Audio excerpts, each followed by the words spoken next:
Olá, está no ar o Jornal Câmara Notícia. Confira os destaques desta segunda edição. Após a tragédia no CT do Flamengo, o vereador Pedro Tourinho questiona a situação dos CTs de Guarani e Ponte Preta. Comissão de Constituição e Legalidade arquiva projeto que vetaria a realização de eventos patrocinados por empresas de bebidas alcoólicas e cigarros. Comissão de Defesa dos Animais da Câmara discute reabilitação dos animais silvestres encontrados na zona urbana de Campinas. E no esporte, amanhã aqui em Campinas, acontece o Elite Fight On Championship, o maior evento de MMA do interior de São Paulo. Após a tragédia que vitimou 10 jovens no centro de treinamento do Flamengo, no Rio de Janeiro, o vereador Pedro Tourinho quer saber como estão os CTs aqui em Campinas. O incêndio no Ninho do Urubu, o centro de treinamento do Flamengo, no Rio de Janeiro, que causou a morte de 10 jogadores das categorias de base do Clube Carioca no início do mês, causou uma onda de preocupação em todo o Brasil. Em Campinas, não foi diferente. Por isso, o vereador Pedro Tourinho protocolou na Câmara um requerimento no qual pede informações do Executivo sobre os centros de treinamento e alojamento dos clubes de futebol da cidade. Para o parlamentar, o debate sobre o tema deve ser mantido para evitar novas tragédias. Nós queremos saber se a Prefeitura está vistoriando, no tempo adequado esses alojamentos, se esses alojamentos são aprovados pela Vigilância Sanitária, se as condições de alojamento dos jovens são adequadas, porque uma coisa é certa, para esses clubes não falta dinheiro. Os alojamentos servem como uma espécie de residência para os atletas. Isso acontece na Ponte Preta e também aqui no Guarani, onde funciona dentro das dependências do estádio Brinco de Ouro. Acontece que muitos desses jovens vêm até de outros estados em busca do sonho de se tornar um jogador profissional. A preocupação é que este sonho não se transforme em um pesadelo. Infelizmente, essa cultura de alojar os jovens das categorias de base de forma precária, de forma inadequada, não é uma cultura apenas do Flamengo, é uma cultura que é do futebol brasileiro. A gente quer ter a certeza de que em Campinas a Prefeitura está procedendo com toda a fiscalização necessária para garantir que não há nenhuma chance de acontecer algo parecido com aquele incêndio terrível que vitimou os jovens no Rio de Janeiro. A Prefeitura tem o prazo regimental de 15 dias, que é prorrogável por mais 15 dias, para responder aos questionamentos. O vereador Pedro Tourinho busca respostas para tranquilizar as famílias desses jovens atletas, que, na opinião dele, devem receber um tratamento adequado. Isso é uma das coisas que mais revolta as famílias e as pessoas que perderam pessoas queridas lá no Rio de Janeiro. Eles sabem que as condições para que houvesse um alojamento adequado, elas não faltam. É uma questão de desleixo, de cultura, uma cultura de relação com as divisões de base, de realmente precarização. Então, assim, a gente não quer que isso aqui em Campinas possa, porventura, vitimar algum dos nossos jovens. A Comissão de Constituição e Legalidade da Câmara arquiva projeto que vetaria a realização de eventos patrocinados por empresas de bebidas alcoólicas e de cigarros. Acompanhe como foi a reunião. Na tarde da última quarta-feira, dia 20, a Comissão de Constituição e Legalidade votou contrário ao parecer favorável ao projeto que proibia a realização de eventos patrocinados ou copatrocinados por produtores e importadores de bebidas alcoólicas e ou cigarros no município de Campinas. A proposta é de autoria do vereador Nelson Ossiri, do Podemos. Presidida pelo vereador Zé Carlos, a reunião teve a participação dos vereadores membros da Constileg, Carlão do PT, Carmo Luiz, Jorge da Farmácia e Permínio Monteiro, que dará um novo parecer explicando o veto contrário ao projeto em questão. O vereador Permínio Monteiro vai fazer um voto divergente porque os 4 divergem do relator, do voto do relator. A matéria será encaminhada para arquivo, mas o autor protestou contra a decisão da maioria dos membros da comissão. Esse projeto ele tem parecer favorável do Supremo Tribunal Federal, que é quem dita as regras, em lei idêntica no município de São Paulo, já declarou a lei constitucional em 2016, promulgada pelo município de São Paulo. Tem parecer jurídico favorável da Procuradoria desta Casa, da Procuradoria Legislativa, tem parecer jurídico favorável da Coordenadoria de Apoio às Comissões, tem voto favorável do relator Zé Carlos, Então, o que me causa estranheza é o voto contrário. Foram aprovados 2 pareceres favoráveis. Estes seguirão tramitando na casa. Um deles derrubou o veto parcial do prefeito ao projeto de autoria do vereador Rafa Zimbaldi, que institui na cidade o Abril Verde, campanha de prevenção de acidentes do trabalho e doenças ocupacionais. O outro projeto, também de autoria do vereador Nelson Osseri, trata de uma emenda a uma lei de 2017 do então vereador Paulo Búfalo, que proíbe a queima, soltura e o manuseio de fogos de artifício e artefatos pirotécnicos na cidade. Como na época foi vetada a multa que estava prevista na proposta original, agora Osseri quer que a medida seja efetivada. Eu apresentei a multa, porque um projeto de lei, uma lei sem multa, não tem eficácia, não tem motivo nenhum. Enfim, existe a guarda municipal, pode ocorrer convênio com a própria Polícia Militar para fiscalizar, como ocorre na lei do pancadão, né? Como também mas isso não está inserido no processo. Do Meio Ambiente. Mas isso não está inserido no projeto. Não, essa questão não, porque fica a critério aí do Executivo. Estou dando aqui como sugestão. Se esse projeto, eu acredito que ele vá para frente, que é um projeto importante para a nossa cidade, que se fizesse uma emenda determinando também quem é o órgão fiscalizador disso. A Comissão dos Idosos, Aposentados e Pensionistas discutiu vários assuntos na primeira reunião do biênio 2019-2020. Entre eles, a necessidade de fazer audiências públicas para discutir a temática. Na primeira reunião do biênio 2019-2020, a Comissão dos Idosos, Aposentados e Pensionistas fez uma roda de conversa para debater vários assuntos.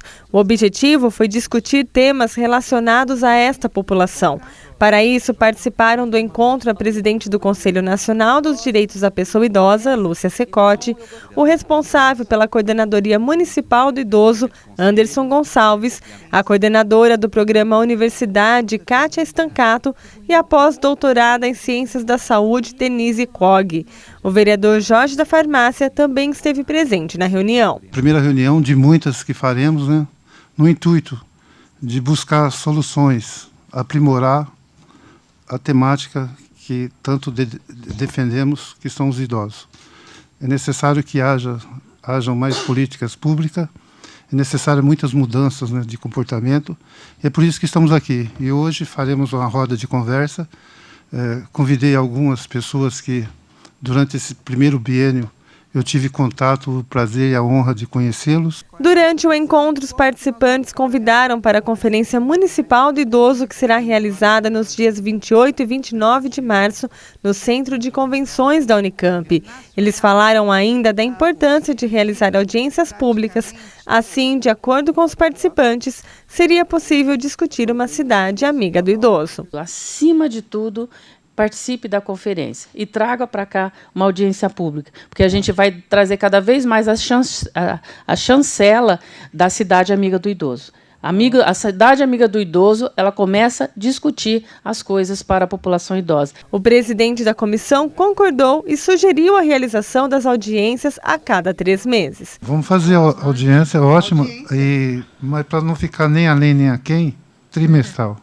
A Comissão de Defesa dos Animais se reuniu durante essa semana para discutir a reabilitação dos animais silvestres encontrados na zona urbana aqui em Campinas.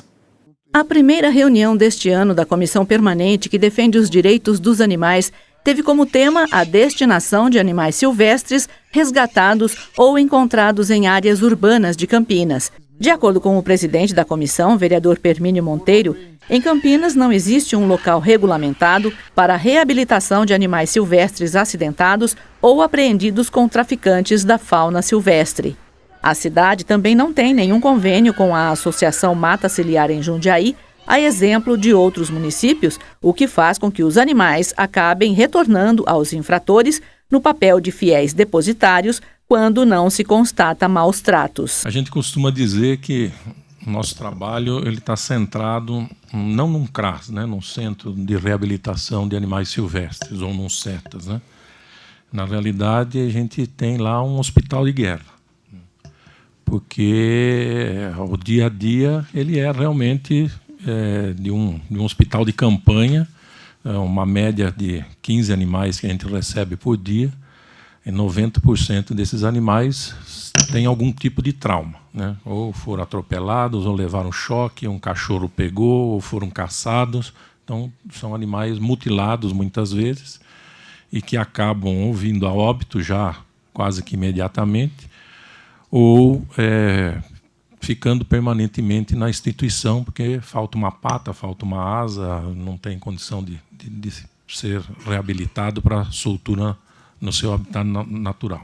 Segundo Bélix, em 2018, além de 7 municípios do estado, a entidade recebeu casos esporádicos vindos de Minas Gerais e Rio de Janeiro. E mesmo não havendo convênio com Campinas, nos últimos 5 anos, cerca de 400 animais do município foram enviados para Jundiaí. O vereador Permínio Monteiro cobra da prefeitura informações a respeito do assunto. Estamos de pronto, já solicitando através do nosso gabinete, nosso departamento jurídico, onde solicitam um requerimento de informação pedindo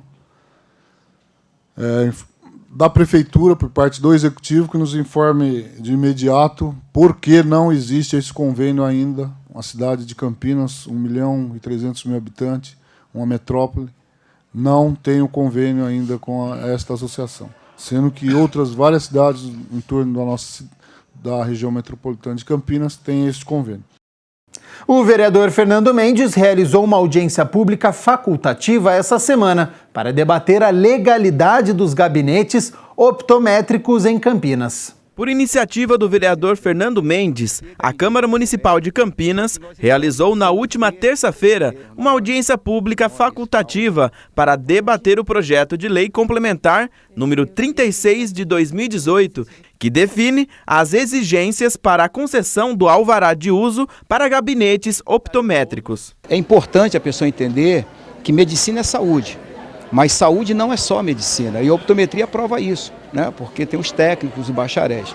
E discutir isso hoje em uma cidade onde você tem mais de 30 mil pessoas numa fila de espera, nós estamos falando aí de 8, 10 meses de espera para fazer um grau da visão. Então é muito importante você ver a participação das pessoas. A audiência contou com a presença do presidente do Conselho Regional de Ótica e Optometria de São Paulo, Daniela de Sá Yamamoto, o presidente do Conselho Brasileiro de Ótica e Optometria, Ricardo Bretas, o assessor jurídico do Conselho de Oftalmologia, Carlos Magno, o advogado da Associação dos Oftalmologistas de Campinas, Valério Augusto Ribeiro, o assessor jurídico do Conselho Regional de Optometria, Felipe Panassi Menino, o vice-presidente do Conselho Regional Ótico e Optometria, Denis José Ribeiro, e o assessor jurídico, ótico e optometria, Fábio Cunha. O plenário estava completamente cheio. O público veio acompanhar o autor do projeto, que defende que a atividade é um importante caminho para a busca da erradicação das filas para exames optométricos. A pessoa estuda, recebe um diploma, passa 3, 5 anos estudando e depois para trabalhar é considerado um infrator.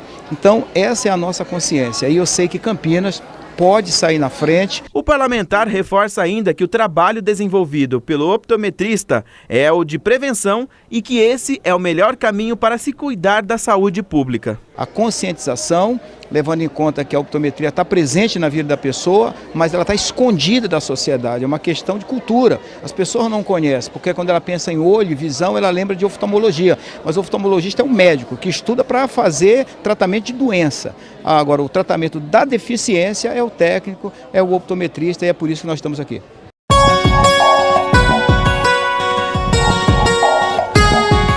Neste fim de semana, o sol deve voltar a brilhar. A nebulosidade diminui e, por isso, se chover, é apenas no fim da tarde e de uma forma bem isolada pela cidade, sem grande intensidade. Vamos às temperaturas. No sábado, mínima de 20 graus e máxima de 30. E no domingo, mínima de 21 e a máxima também não passa dos 30 graus. Hoje o quadro É o Bicho vai falar de uma doença na visão dos cães que não tem cura, mas que deve ser tratada. É o pânus canino.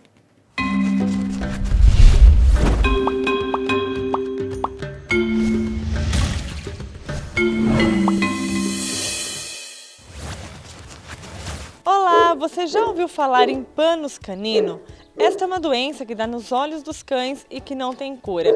É o que acontece com a Fidalga, que há 5 anos convive com a doença. A mudança de comportamento da pastora alemã fez com que a tutora percebesse que tinha algo de errado com a cachorra. A Fidalga começou de repente a ficar mais quieta, eu senti que ela ficava mais num cantinho, não brincava mais com tanto ânimo como ela brincava. E aí foi nesse momento que eu observei que no olho dela tinha como se fosse uma película. Inicialmente eu pensei até que fosse uma catarata canina ou algo do tipo. Aí foi quando nós decidimos levá-la num especialista, num oftalmo canino, que depois de vários exames acabou diagnosticando que o que ela tinha na verdade era pânus. De acordo com este oftalmologista veterinário, o primeiro sintoma é o desconforto que o animal começa a sentir. E muitas vezes o tutor só consegue ver quando o cão já está com a mancha nos olhos. O pânus oftálmico canino é o seguinte: é o crescimento de tecido, normalmente dos cantos laterais dos olhos para o centro. Na maioria dos casos é um processo autoimune, ou seja, o próprio organismo, por motivos que a gente ainda não conhece completamente, inicia esse processo. Então não tem cura. Apesar disso, a doença pode ser controlada por meio de medicações. São medicações que a gente precisa fazer de forma contínua durante a vida toda do paciente. No caso, o pânus oftálmico se inicia com a vascularização e à medida que o processo vai se cronificando, vai entrando pigmento. Por isso que o olho fica com um aspecto opaco, ou preto completamente. E essa é a rotina da Érica há 5 anos, desde que a doença foi descoberta.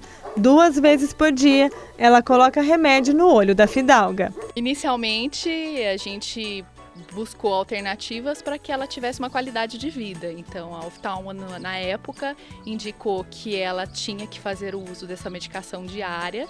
Então, 2 vezes ao dia nós aplicamos esse remédio no olho dela e percebemos uma melhora incrível após a medicação e, inclusive, visualmente, o que parecia ser algo que ocultava a visão dela, hoje a gente sabe que está lá, que ela tem aquela película, mas ela é muito translúcida. Então isso que na verdade agrada. E o médico alerta que se esse tratamento não for feito, a visão do animal pode ser prejudicada. Na maioria dos casos, a mancha vai cobrir a córnea toda e o paciente vai ficar deficiente visual.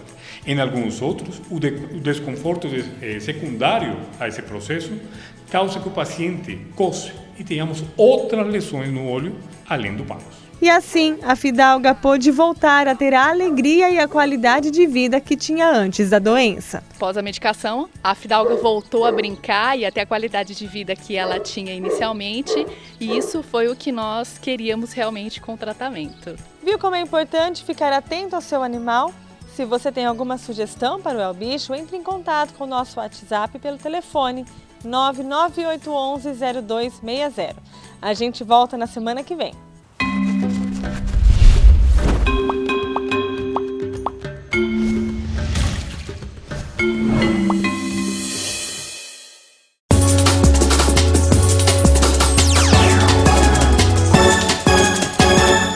Neste sábado, o chão do ginásio Culto à Ciência vai tremer com a 6ª edição do Elite Fighting Championship, o maior evento de MMA do interior de São Paulo, e tem lutador campineiro na parada. Ele tem cara de mal e está com sede de vitória. Guilherme Miranda, mais conhecido como Carcaça, vai fazer a luta principal da 6ª edição do Elite Fighting Championship, o EFC, no ginásio do Colégio Culto à Ciência neste sábado. Tanto vigor nos treinamentos não é à toa. O atleta campineiro está na expectativa de reencontrar a torcida. Eu gosto bastante de lutar em Campinas porque a torcida é eu, que sou aqui de Campinas, a galera vai torcer pro atleta daqui. No caso sou eu que vou estar lutando contra um rapaz de fora, de Sorocaba. É bem legal. Então é como que eu falo pra vocês, é adrenalina, a galera torcendo. O adversário é o sorocabano Wagner dos Anjos, que se depender do Carcaça, não vai encontrar moleza não. Aliás, a estratégia para a luta já está bem definida. Eu acho que o psicológico ganha bastante luta, então eu tenho um jeito de lutar bem interessante, que eu vou chamando, eu vou trabalhando, tento tirar o foco dele para eu nocautear ou finalizar ele perdeu o foco. As lutas de MMA são movidas pela emoção, mas é justamente uma negativa que está motivando o Carcaça. É que na última luta dele, uma decisão polêmica dos juízes acabou com a derrota. Por isso, nessa luta deste sábado, o Carcaça vai com tudo, com sangue nos olhos, para vencer de qualquer jeito. Eu lutei lá em São Paulo, achei que eu fui bem prejudicado lá, então agora eu tenho que mostrar serviço. Passou essa luta aí, agora eu vou vir com tudo, para não dar chance nenhuma, eu vou vir para nocautear ou finalizar. Esse negócio de deixar na mão do juiz aí é complicado, porque às vezes a gente é bem prejudicado, acaba atrapalhando a nossa carreira. Então é ir para finalizar ou nocautear. Mas o público que comparecer ao ginásio do Colégio Culto à Ciência não terá apenas um combate para acompanhar. Serão 13 lutas no nível profissional a partir das 5 horas da tarde, sendo 8 de MMA, 2 de boxe e 3 de Muay Thai, todas com uma característica bem particular, como conta o organizador do EFC. Para esse primeiro evento, a gente está resgatando aí as origens, né, que é o slogan do evento. No Japão, né, antes de vir o UFC, nós tínhamos o Pride, que é um evento realizado no ringue. E dessa forma a gente está resgatando aí essa questão de estarem os atletas de MMA lutando no ringue. Por isso, o público pode esperar grandes e emocionantes combates em um verdadeiro show, como profetiza o Guilherme Carcaça. Vai esperar o show, eu acho que eu vou nocautear essa luta. Eu vou para nocautear, mas sempre eu falo isso que eu vou para nocautear, acaba que o cara cai no chão e eu finalizo. A maioria das minhas lutas é finalização. Mas assim, eu espero o meu adversário dar o golpe. Então ele vai me dar a posição que ele vai perder, entendeu? Ou ele vai dar uma chave de braço ou ele vai ser nocauteado. Mas eu acho que essa luta não vai passar do primeiro round.